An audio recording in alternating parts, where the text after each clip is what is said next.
감사하신 주님, 이 시간에도 진리의 말씀으로 우리가 진정 자유를 얻게 해 주시옵소서. 예수 그리스도 이름으로 기도합니다. 아멘. 오늘 주시는 말씀을 찾아서 교독으로 봉독하도록 하겠습니다. 마태복음 5장 14절로 16절입니다.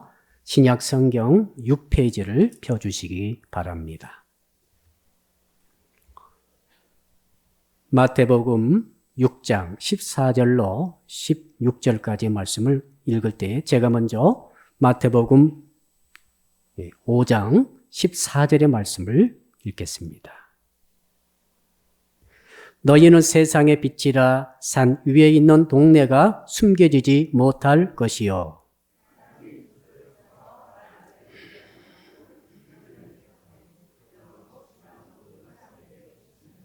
자, 같이 16절 읽습니다. 이같이 너희 빛이 사람 앞에 비치게 하여 그들로 너희 착한 행실을 보고 하늘에 계신 너희 아버지께 영광을 돌리게 하라. 아멘. 오늘 주신 말씀의 제목 같이 한번 따라 하겠습니다. 산 위 동네에 등불을 켜는 신앙을 가집시다. 산동네는 우리는 달동네를 의미했었습니다. 달에서 가장 가까운 동네.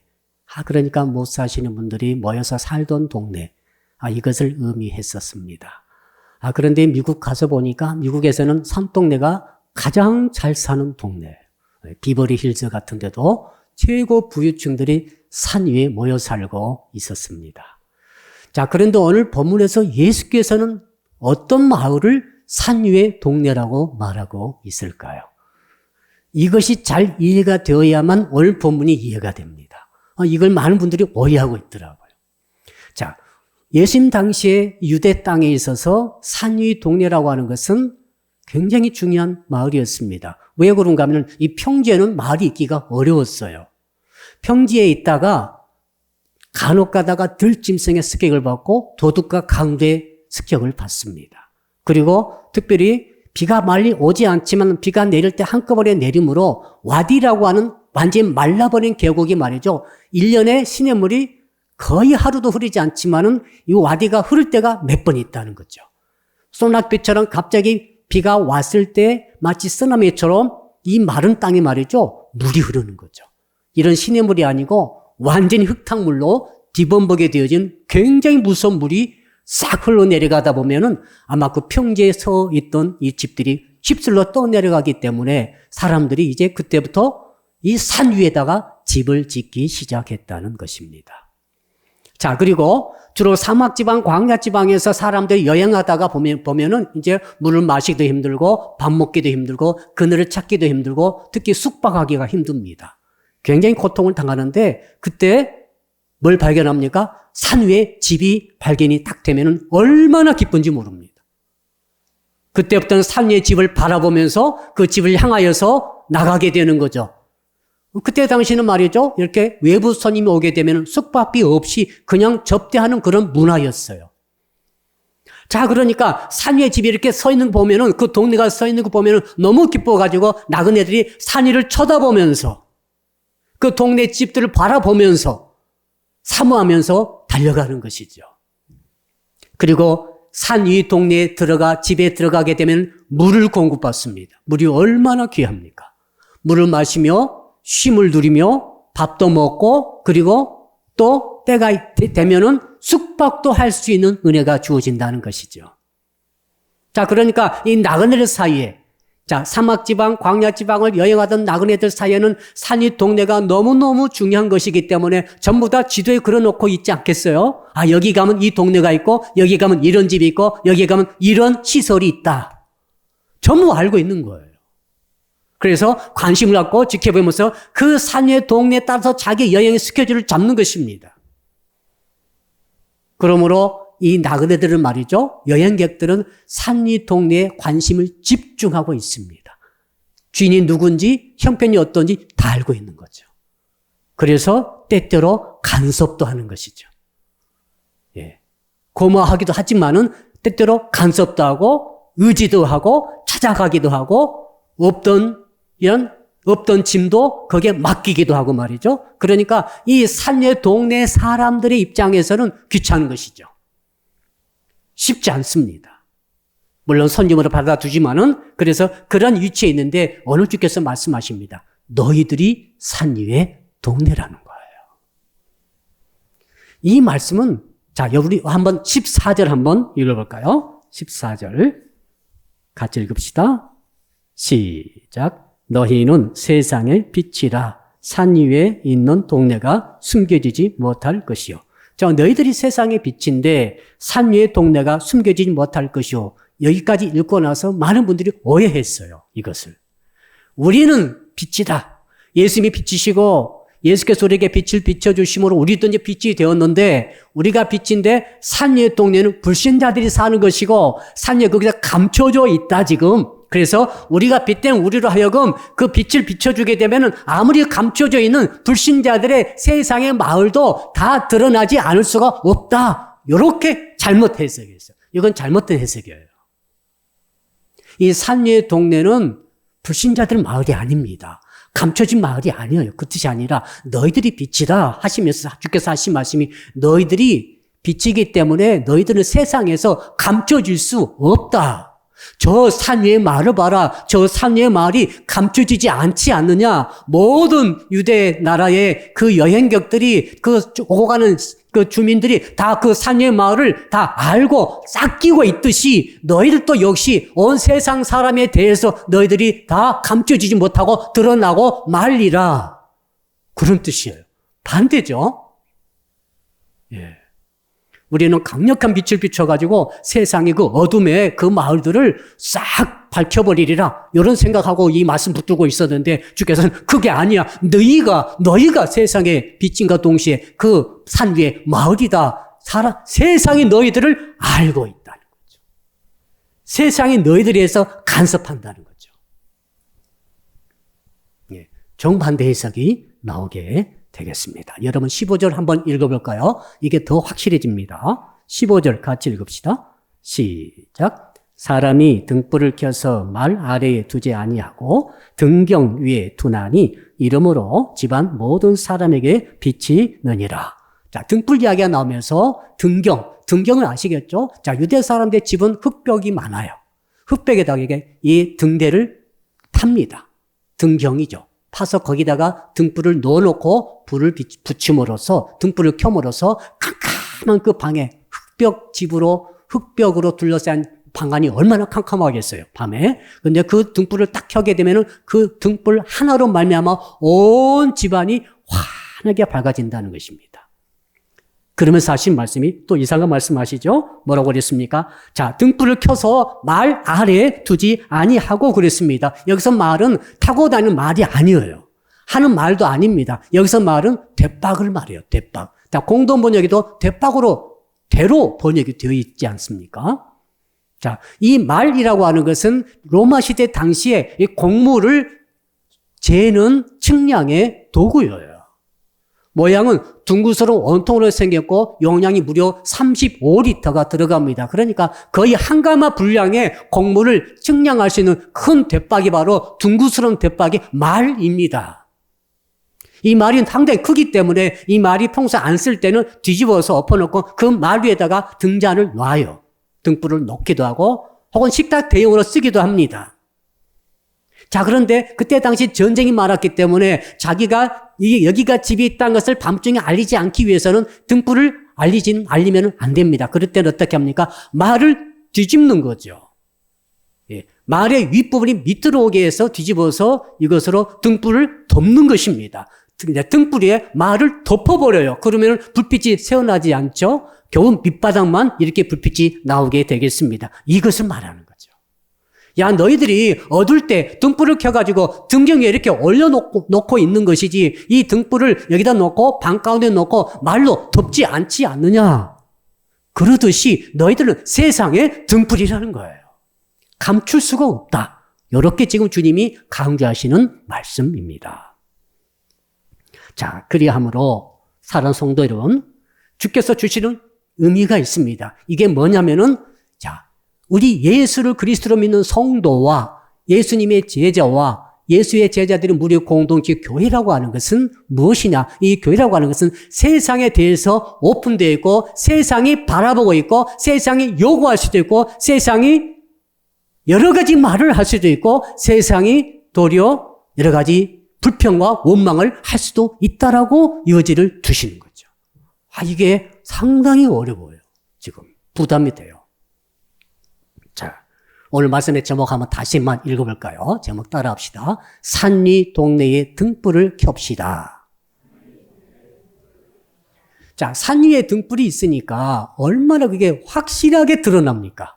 산 위에 집만 있어서 사람들이 저기서 물 마시고 쉬리라 생각하고 얼마나 그것을 고대하면서 오겠어요. 동시에 거기에 캄캄한 밤중에 불빛까지 등불까지 켜져 있으므로 얼마나 그것이 적나라하게 온 세상에 드러나겠습니까? 그렇다면은 주님, 우리가 등불을 빛을 비추라고 말씀하시는데 어떻게 빛을 비출 수 있습니까? 구체적으로 제가 하나님께 여쭤보면서 말씀을 보니까 이 말씀에 한 3가지로 말씀을 하셔요. 첫째는 무엇이냐면 한번 따라할까요? 정체성대로 살아가야 한다. 오늘 말씀에 주께서 예수님께서 직접 우리 교회와 성도 여러분에 대한 정체성을 말씀하셨어요. 너희들은 누구라고요? 빛이긴 빛인데 어떤 빛입니까? 산 위의 동네와 같다는 거예요. 산 위의 동네가 주께서 우리에게 주신 정체성입니다. 위치입니다. 그 위치를 떠날 수가 없어요. 왜? 그 위치를 주님께서 정해 주셨어요. 우리는 산 위의 동네입니다. 모든 세상 사람이 다 바라보고 있는 동네, 삶을 저와 여러분은 살아가야 합니다. 평생 살아가야 합니다. 우리는 어렵다고 그래가지고 산 아래로 내려올 수가 없어요. 산 아래에 숨을 수도 없어요. 우리는 산 위에 위치에 있는 하나님의 아들과 딸입니다. 자, 그리고 우리는 또한 등불이죠. 등불을 절대 말 아래, 평상 아래, 마른 밑에다 넣지 않습니다. 침대 밑에 넣지 않아요. 항상 등경 위에 있어야 되지 않겠습니까? 등경 위에 이유가 바로 우리의 위치예요. 여러분의 정체성이에요. 캄캄한 밤중에 등불 하나가 딱 있는데 모든 사람이 뭘 주목하겠어요? 등불을 주목합니다. 안 보는 것 같지만, 물론 영적 등불이지만 모든 사람의 등불을 쳐다보는 거죠. 등불에 관심이 있습니다. 등불을 바라봅니다. 등불을 좋아하기도 하겠지만 등불에 불평도 있죠. 감춰지지 않는다는 거죠. 이 정체성으로 살아갈 때에 빛된 삶을 살 수 있다고 하는 것이 첫 번째 주님의 메시지입니다. 자, 예를 들어볼게요. 어떤 사람이 산 위에다가 자기 집 2채를 지었어요. 약간 부자입니다. 2채 지어서 산 위에 지었어요. 밑에는 뭐 여러 가지 짐승도 있고 또 홍수 위험도 있고 그리고 또 도둑 강도도 있고 하니까 위에다 딱 지었어요. 그러니까 2채가 있으니까 사람들이 오고 가면서 이제 그곳에 들리는 거죠. 자, 기가를 당한 자, 허기가 진 자, 쉬지 못한 자, 영적인 모습입니다. 이런 사람들이 와서 거기에 들고 나오면서 거기서 꼴도 먹고 마시면서 그리고 쉼을 누리고 기가를 면하는 거죠. 어느 날 이 주인이 말이죠. 너무 경제가 어려워가지고 집을 2채 운영할 수 없게 해가지고 집 한 채를 닫아버렸어요. 폐쇄시켜버렸어요. 그리고 등불도 2개 켜놓고 있다가 1개만 쓰기로 했어요. 요즘 우리가 경제가 안 좋으면은 전략하지 않습니까? 그거예요, 지금. 자, 그렇게 했어요. 왜? 내 집을 내가 한 채 안 쓴다는데 무슨 상관입니까, 누가? 내 걸 안 쓰는 거예요, 절반을. 내 불도 2개 불이 있었지만 내 불을 내가 한다 전략하겠다는 거예요.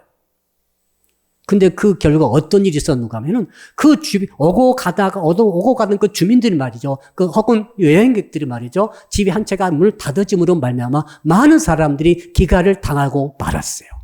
기가를 당하고 허기를 해결할 수 없었고 숙박 해결할 수 없고 이런저런 사정 때문에 쉴 곳이 한 곳이 줄어듦으로 말미암아 많은 사람들이 그만 죽고 말았습니다.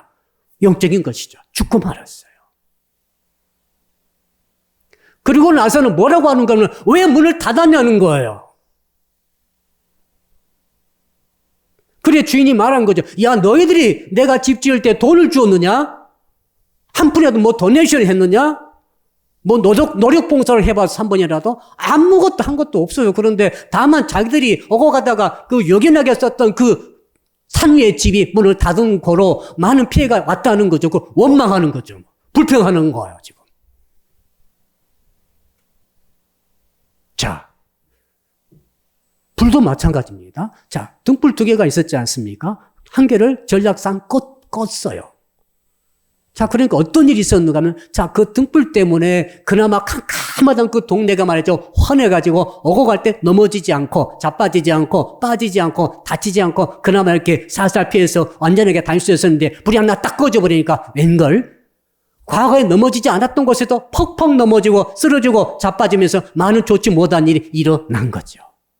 그리고 어두우니까 말이죠. 뭐가 극성입니까? 그 도둑대가 극성이요. 도둑이 극성이고 사기꾼들이 극성이고 말이죠. 그리고 듣도 보도 못한 음란한 것들이 막 역사가 일어나고 이 많은 일들이 일어나 버렸어요. 자, 그러니까 사람들이 뭐라고 말하는가 하면은 야, 왜 불을 한 개를 껐냐는 거예요. 왜 등불을 껐냐? 그래서 주인이 물어본 거죠. 야, 너희들이 내가 등불 켤 때 그동안 한 번이라도 기름을 대봤느니? 기름 한 대라도 대봤어? 1리터라도 가져와 봤어? 한 것도 없으면서 내가 나 전략하려고 등불을 껐는데 왜 그렇게 불평이 많아? 원망이 많아? 하는 거죠. 그러나 그 세상 사람들은 말이죠. 계속 원망하는 거예요. 이해 잘 되시죠? 정체성이 무서운 거예요. 우리는 평생 정체성을 떠날 수 없어요. 여러분, 좋은 정체성, 성경이 말하는 주께서 주시는 정체성을 가지고 평생 살아가시기를 축복합니다. 군인은 말이죠. 군인의 정체성을 가지고 있어야 돼요. 군인의 정체성은 적어도 국가를, 국민을 보호하는 거예요. 쿠데타하는 것은 군인의 정체성이 아니에요, 그건. 독재도 아니에요. 여러분, 우리 정말 훌륭한 선생님들이 많이 계십니다. 이 교사의 정체성이 있어요. 정말 아이를 사랑하고 말이죠. 정말 모든 것을 다해서 사랑 쏟아가지고 그 아이를 기르고 싶은 이 정체성이죠. 훌륭한 선생님들 우리나라 많이 계신 것 같아요.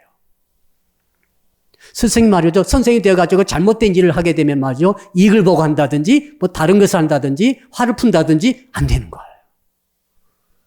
우리 주님께서 오늘 저와 여러분에게 말씀하십니다. 야, 너의 정체성은 산 위의 동네야. 산 위의 집이다. 사람들이 오고 가면서 너에게 들려가지고 물을 마실 수 있어야 되지. 혹은 허기진 자는 너희들이 먹여야 되지 않겠니? 지금 영적인 문제예요, 지금. 그리고 정말 외롭게 잘 곳이 없는 자, 짐승에게 쫓기는 자, 강도에게 쫓긴 자들이 그렇게 많지 않느냐. 그들이 너에게 와서 혹시 보호받을 수 있겠니? 라고 이것이 바로 너의 정체성이라고 말하는 거죠. 숨겨지지 않는다고 말하는 거죠. 숨기지 말라고 말씀하시는 거예요. 등불도 마찬가지입니다. 그래서 이분이 이제 정신을 차렸어요. 정신을 차려가지고 이제 빛을 비추는 거죠. 여러분 15절 한번 볼까요? 15절을 다시 한번 우리 한번 16절입니다. 16절 한번 읽어봅시다. 시작.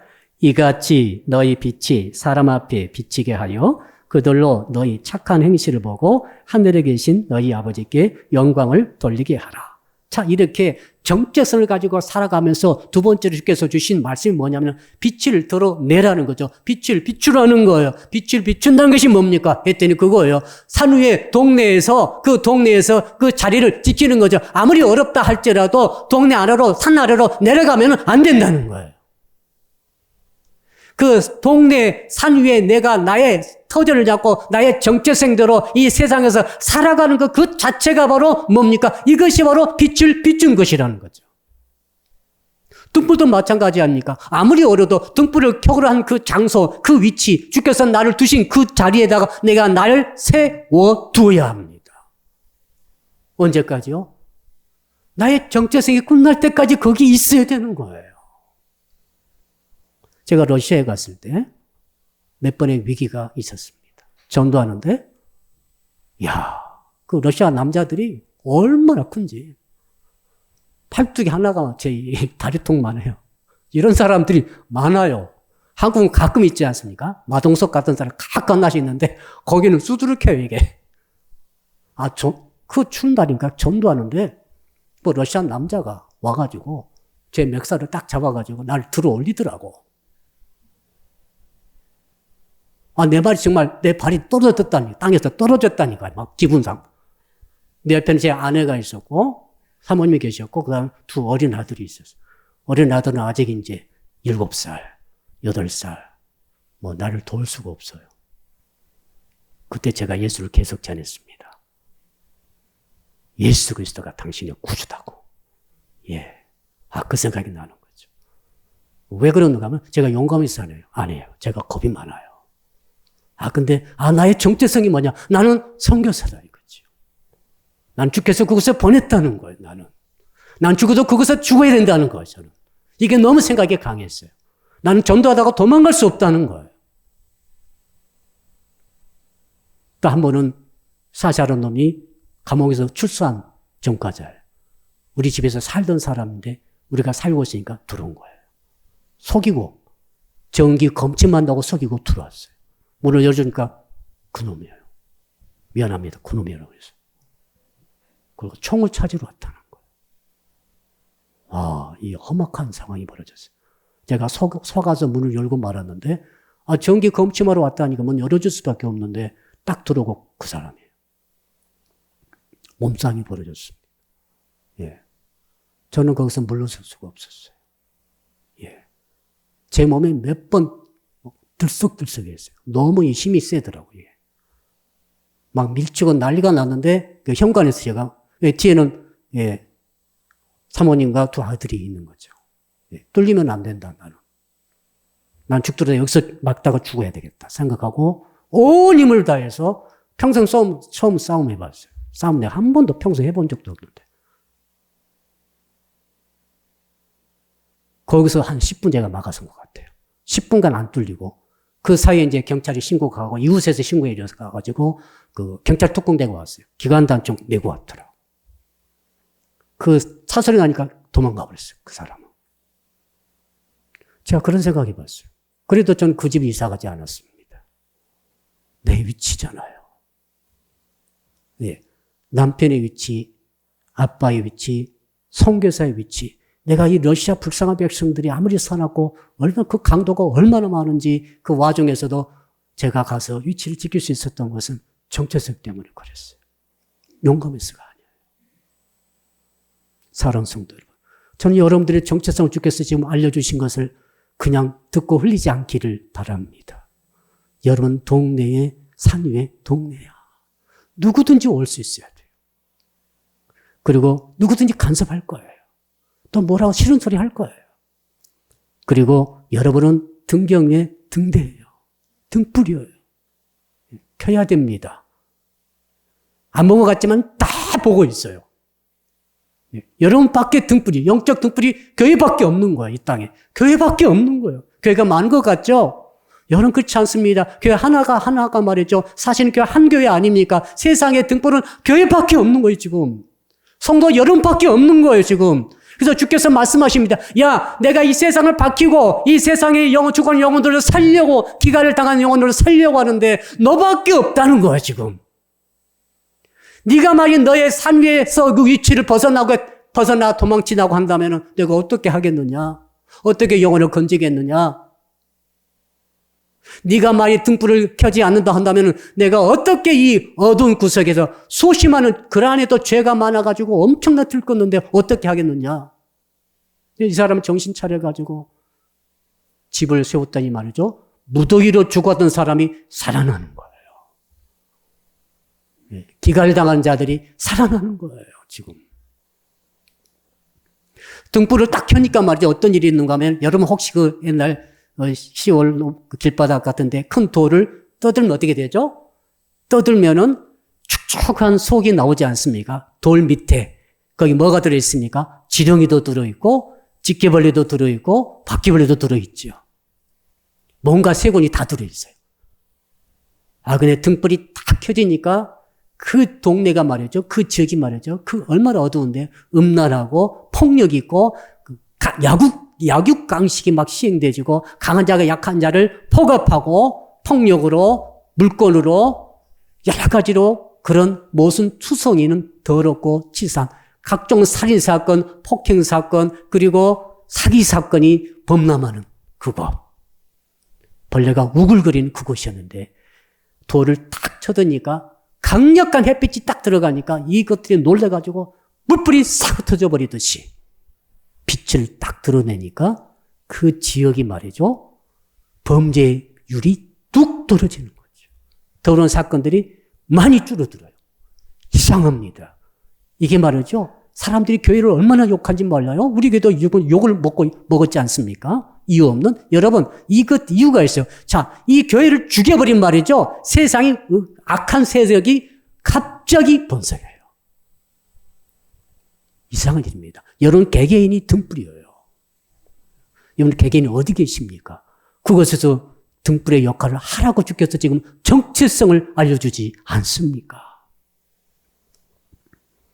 자, 마지막 세 번째로는 주께서 구체적으로 말씀하셨어요. 저는 이 마지막 세 번째 할 때 굉장히 부담이 많이 됐어요. 왜 그런가 하면 여러분 16절 우리가 읽었습니다만 거기 보십시오. 뭐라고 하셨는가 하면 야, 내가 빛이다. 그리고 너도 빛이다. 그런 빛을 비춰라. 여기까지는 이해되겠는데 그 뒤가 너무 부담이 됐어요. 뭐라고 하셨는가 하면 그들로 너희 착한 행실을 보고 하늘에 계신 너희 아버지께 영광을 돌리게 하라. 자, 그러니까 우리가 빛을 비춘다는 것은 뭡니까? 우리의 착한 행실이라는 거예요. 착한 행실. 한번 따라 합시다. 착한 행실을 합시다. 여기에 딜레마예요. 나는 안 착하거든요. 우리는 별로 안 착해요. 여러분 착한 척하고 앉아있지만은 살펴보면은 별로 안 착해요. 세상 사람과 비교할 때 크게 착하다 할 수가 없어요. 그렇다고 성실합니까? 거룩합니까? 착합니까? 허물과 죄가 하나도 없습니까?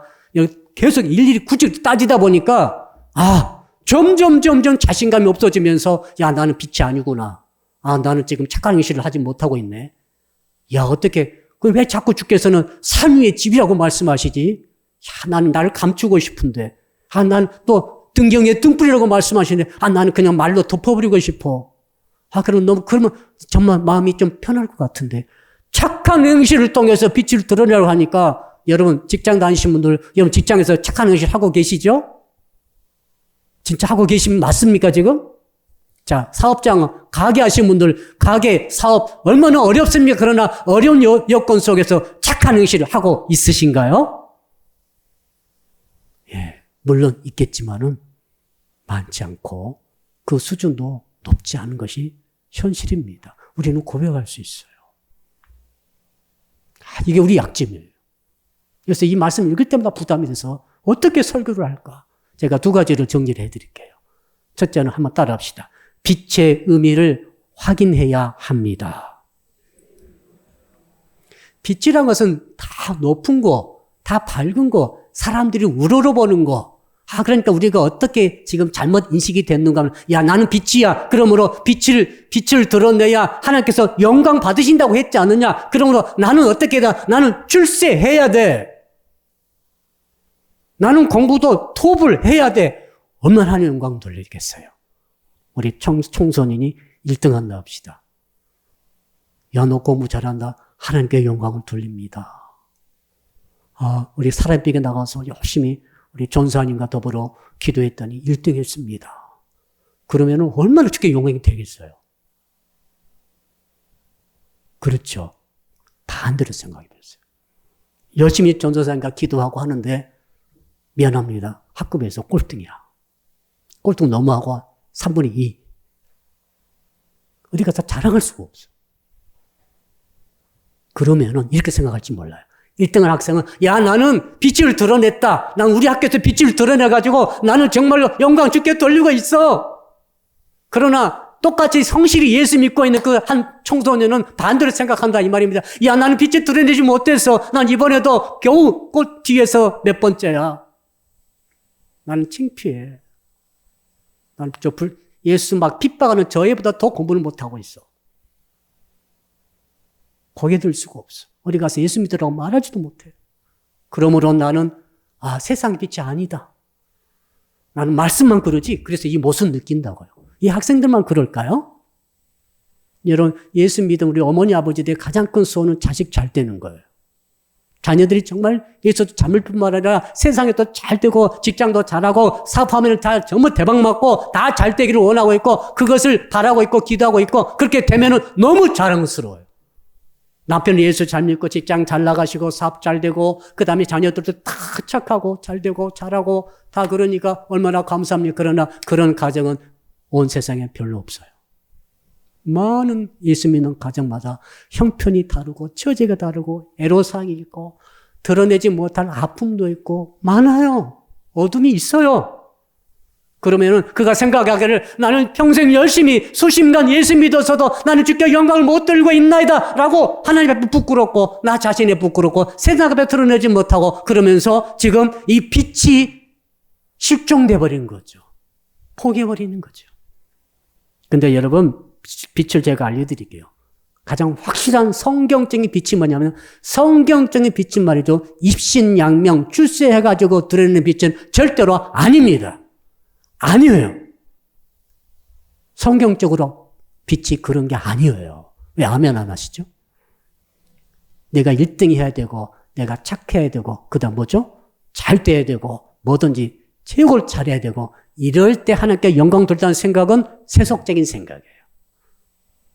빛이 뭐냐면 자 성경의 빛은 촛불을 말합니다. 촛불 형태예요. 예. 촛불 형태, 호롱불 형태의 빛이 뭡니까? 이 빛이란 것은 심지를 태움으로써 자기를 태움으로써 빛을 드러내는 개념이에요.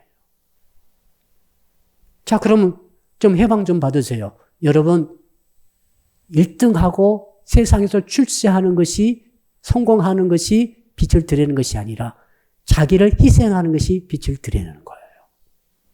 우리는 대통령 다 될 수 없어요. 똑똑해가지고 다 장관 될 수 없어요. 그렇죠? 우리는 사업할 때 전부 다 삼성처럼 만들 수 없어요. 그러나 할 수 있는 것은 있어요. 촛불처럼 녹아지는 일은 할 수 있어요.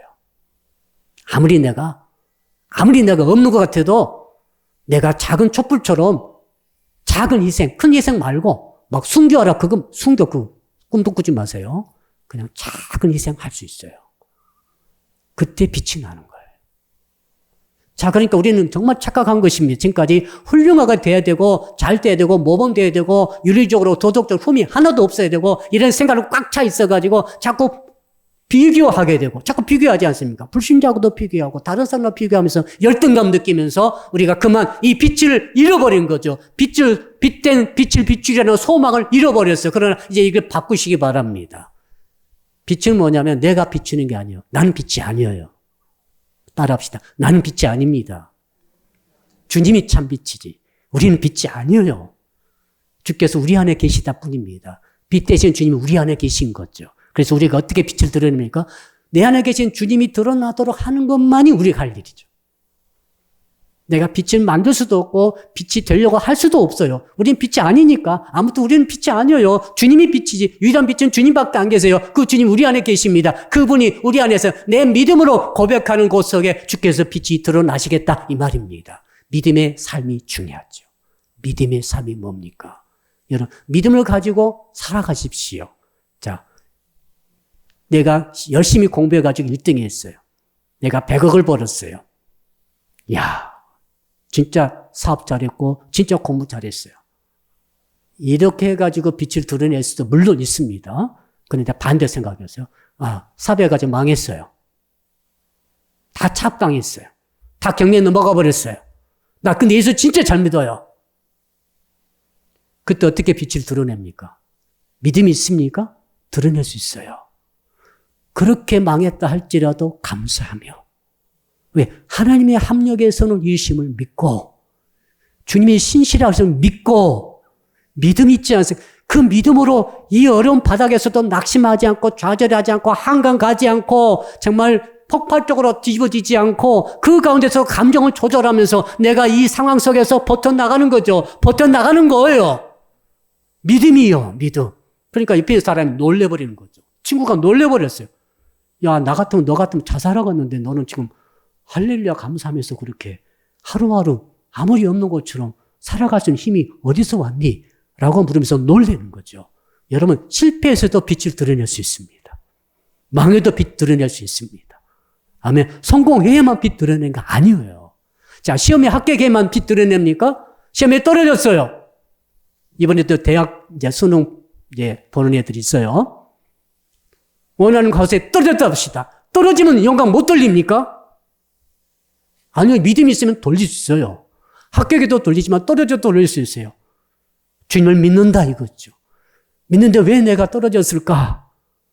대응하고 반응하는 거죠. 한번 따라 할까요? 믿음의 반응이 중요합니다. 자, 내가 원하는 일이 막 이루어졌어요. 제가 사람 믿게 개척할 때 10,000명 놓고 기도했어요. 적어도 10,000명이에요. 예. 지금 몇 명입니까?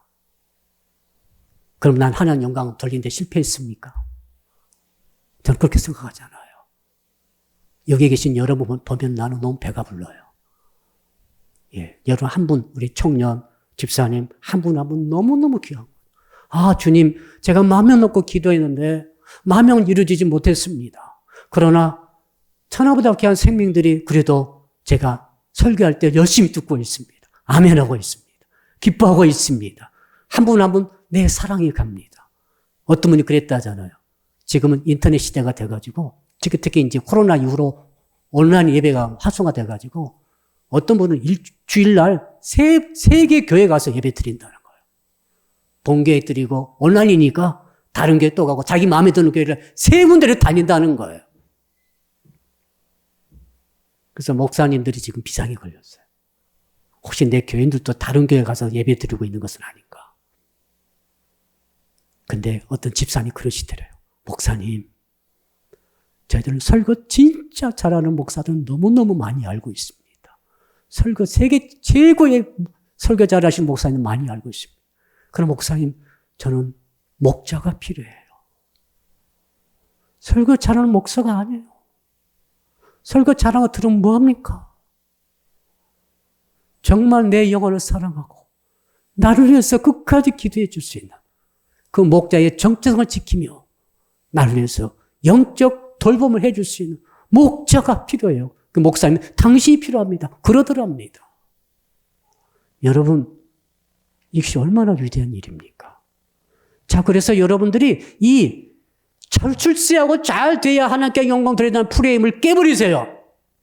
아멘. 믿음이면 다 되는 것입니다. 한번 따라 합시다. 믿음으로 대응하는 것이 주께 영광을 돌리는 것입니다.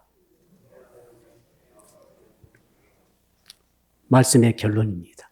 착한 행실을 하는 이유가 있어요. 착한 행실을 하는 이유는 상대방을 감동시키기 위해서 하는 게 아닙니다. 그렇게 되면은 늘 감동시켜야 되고 본을 보여야 되고 이런 식으로 하다가는 여러분 지쳐버려요. 몇 번 못합니다. 그리고 진실이 아니기 때문에 이건 결국 외식이 되기가 쉬워요. 지속하지도 못합니다. 그럼 왜 우리는 착한 행실을 해야 합니까? 자연스러운 거예요. 예수께서 여러분을 위해서 온몸을 찢기시면서 여러분 죄를 속하기 위해서 달려 돌아가신 것이 맞습니까? 이거 믿으십니까? 하나님께서 당신의 아들을 희생시킴으로 여러분을 생명을 건져주신 것이 진짜 맞습니까? 이걸 믿습니까? 우리는 그 은혜를 받은 사람이죠. 이 사랑을 받았어요. 사랑을 받아가지고 있다 보니까 견딜 수가 없는 거예요. 이 은혜 때문에 견딜 수가 없는 거예요. 그래서 착한 행실이 나가는 것입니다. 상대방을 감동시키려고 하는 게 아니에요. 잘 보여서 뭐 합니까? 세상 사람처럼 간사한 사람 없어요. 아무리 잘해보십시오. 입장 바뀌면 배반해버려요. 그것과 아무 상관없이 나는 말로 할 수 없는 십자가 대속의 죽으심의 은혜를 나는 받아버렸다. 그래서 나는 빛이 돼버린 거예요, 이제. 빛으로 살아야 돼요. 그게 뭡니까? 은혜를 갚는 거죠. 너무 은혜가, 너무 사랑이 크니까, 누구든지 오다 가다가 강도 같은 놈도 오면은 물을 먹여주고, 밥을 먹여주고, 숨겨주고, 빛을 비춰주는 거예요. 그 자리에 있으면서. 이것이 바로 산위 동네에 등불을 켜는 신앙인 줄로 믿습니다. 마지막으로 어떤 시인의 이런 시기가 있었어요. 믿음은 별이라서. 시가 제목이 믿음은 별이라서. 무슨 뜻인가 했더니 이런 귀절이 있었습니다. 믿음은 별이라서 작아도 모두 반짝인다. 저는 하늘을 자주 봅니다. 특히 요즘 하늘이 맑아가지고 너무 좋아요, 제가. 달도 탁 떠 있고, 이제 금성 있죠? 금성도 떠 있고, 가끔은 이제 수성도 떠 있는 것 같아요. 새벽에 가보게 되면. 이 별들이 있는데 별이 말이죠. 수천, 수억 개가 있는데 그 중에 큰 별이 있고, 중간 별이 있고, 작은 별이 있어요. 그 다음에 진짜 작은 별은 볼뚱말뚱한 데 있는 별이 있어요. 특징이 뭡니까? 전부 반짝인다는 것입니다. 모든 별은 반짝인다. 큰 별도 반짝이지만은 자취도 없이 이름 없어요. 그 별도 지금 반짝이고 있다. 여러분이 예수를 구주로 믿고 있다고 한다면은 여러분 별이기 때문에 그 믿음 때문에 빛이 지금 드러나고 있는 줄로 믿습니다.